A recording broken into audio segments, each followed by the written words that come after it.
Anda kepada Ananda Rehan, terobos lewat Rafael Struijk. Yes! Menyengat tadi untuk menghadirkan gol kelima bagi Garuda. Saja dia melakukan penetrasi, boleh saja juga dia memberikan umpan, tapi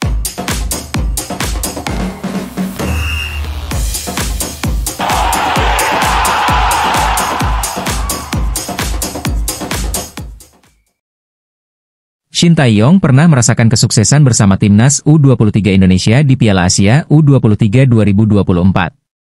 Pelatih timnas U23 Indonesia, Gerald Van den Burg, menyebut bahwa saat itu skuad tim Merah Putih diisi pemain-pemain berkualitas. Bersama Shin Tae-yong, timnas U23 Indonesia berhasil duduk di peringkat keempat Piala Asia U23 2024. Saat ini bersama Gerald Van den Burg, timnas U23 Indonesia gagal lolos ke Piala Asia U23 2026. Memang saat itu skuad timnas U23 Indonesia era Shin Tae-yong diisi pemain-pemain berkualitas. Di sana, ada Marcelino Ferdinand, Justin Hubner, Nathan Choyaon, Rafael Struijk, dan Ivar Jenner. Belum lagi ada Pratama Arhan, Witan Sulaiman, dan Ramadan Sananta. Nah, untuk skuad sekarang era Gerald Van den Burg mayoritas pemain-pemain baru U20 yang naik pangkat ke U23. Sebenarnya, Gerald Van den Burg bisa memanggil beberapa pemain seperti Justin Hubner, Marcelino Ferdinand, dan Ivar Jenner. Namun, mereka bermain membela timnas Indonesia senior yang bersamaan bertanding melawan Taiwan dan Lebanon. Gerald Van den Burg tidak bisa memanggil Ivar Jenner karena mengalami cedera. Hal ini katanya, jangan dibanding-bandingkan. Dari sisi pemain di sana dulu ada Marcelino Ferdinand, ada Ivar Jenner, dan pemain-pemain bagus lainnya, kata Gerald Van den Burg. Selain itu, Shin Tae-yong mendapatkan keistimewaan untuk menjalani pemusatan latihan jangka panjang jelang tampil di Piala Asia U23 2024. Saat menjalani kualifikasi Piala Asia U23 2024, timnas U23 Indonesia juga hanya bertemu Taiwan dan Turkmenistan. Garuda Muda era Shin Tae-yong pun akhirnya lolos dengan mudah ke Piala Asia U23 2024. Berbeda dengan Gerald Van den Burg, di mana timnas U23 Indonesia tergabung ke dalam grup J bersama Korea Selatan, Laos, dan Makau. Timnas U23 Indonesia hanya mendapatkan 4 poin hasil menang lawan Makau, imbang kontra Laos, dan kalah dari Korea Selatan.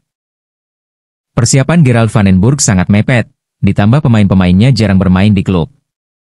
Mereka juga bertalti lumayan panjang dibandingkan kami. Jadi itu perbedaannya. Kalau dilihat, kami hanya berlatih 5 hari dan mereka bisa 3 bulan bersama-sama. Jadi dari sisi itu ya agak tidak bisa dibandingkan, tutup Gerald Van den Burg. Ketua Umum PSSI, Erick Thohir buka suara soal nasib Gerald Van den Burg usai gagal membawa timnas U23 Indonesia ke putaran final Piala Asia U23 2026. Bersama Gerald Van den Burg, timnas U23 Indonesia gagal melaju ke Piala Asia U23 2026 usai mengantongi 4 poin dalam 3 pertandingan. Pada laga penentuan, anak asuh Gerald Van den Burg harus mengakui keunggulan dari Korea Selatan dengan skor tipis 0-1 di Stadion Gelora Delta Sidoarjo, Selasa, 9 September 2025, malam waktu Indonesia Barat. Anak asuh Gerald Van den Burg sebenarnya tampil menekan sejak awal saat menghadapi Korea Selatan. Sayang, timnas U23 Indonesia harus kebobolan gol cepat pada menit ke-7 melalui sepakan Hwang Do-yun. Arhan Fikri dan kolega menekan sepanjang pertandingan usai kebobolan 1 gol. Sayang, tidak ada gol yang tercipta di sisa waktu dan Garuda Muda kalah 0-1 di akhir laga. Hasil ini jelas memalukan bagi timnas U23 Indonesia.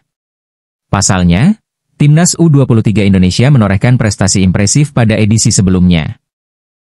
Pada Piala Asia U23 2024 lalu, timnas U23 Indonesia sukses menembus babak semifinal dan mengalahkan Korea Selatan. Erick Thohir langsung bicara soal nasib Gerald Van den Burg bersama timnas U23 Indonesia. Nasib pelatih asal Belanda tersebut bakal diserahkan kepada Alexander Zwiers yang sudah menjadi direktur teknik PSSI yang baru. Erick Thohir memastikan bahwa PSSI bakal melakukan evaluasi terhadap kinerja Gerald Van den Burg pada ajang ini. Tadi kan technical director sudah ada stratanya, ujar Erick Thohir. Jadi akan direview, kita lihat video bersama. Dan saya rasa ya kalah sama Korea 1-0, yang nggak bagus. Tapi ya tim yang bagus Korea. Kalau kita lihat ya hasilnya kemarin mungkin waktu lawan Laos saja kita yang seri.